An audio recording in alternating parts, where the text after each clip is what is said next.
Israeli প্রধানমন্ত্রী Benjamin Netanyahu দাবি করেছেন, হামাস চলমান যুদ্ধবিরতির শর্ত লঙ্ঘন করেছে, যা নিষ্ঠুর ও অশুভ। শুক্রবার নেতানিয়াহুর বরাত দিয়ে এই তথ্য জানিয়েছে এএফপি।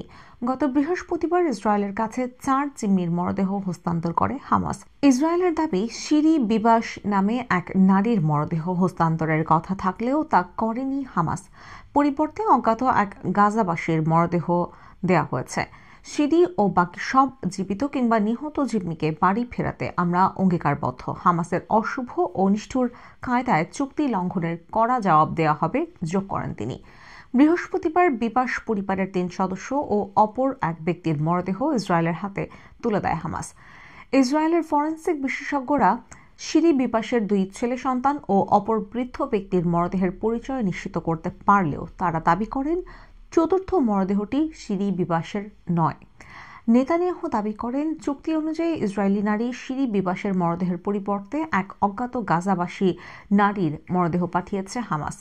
হামাসের দানবদের নিষ্ঠুরতার কোনো শেষ নেই, যোগ করেন নেতানিয়াহু। তিনি বলেন, তারা শুধু ইয়ার্ডেন বিবাসকে অপহরণ করেই ক্ষান্ত হয়নি, তরুণ মাতা শিরি ও তার 2 সন্তানকেও অবলীলায় অপহরণ করেছে, যা অবিশ্বাস্য।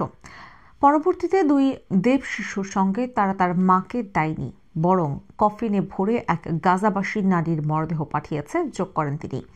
হামাসের কাছে জিম্মি থাকা মানুষের মধ্যে সবচেয়ে কম বয়সী ছিল কেফির বিপাস। সঙ্গে তার ভাই এরিয়েল বিবাস, বাবা ও মাকেও অপহরণ করে হামাস।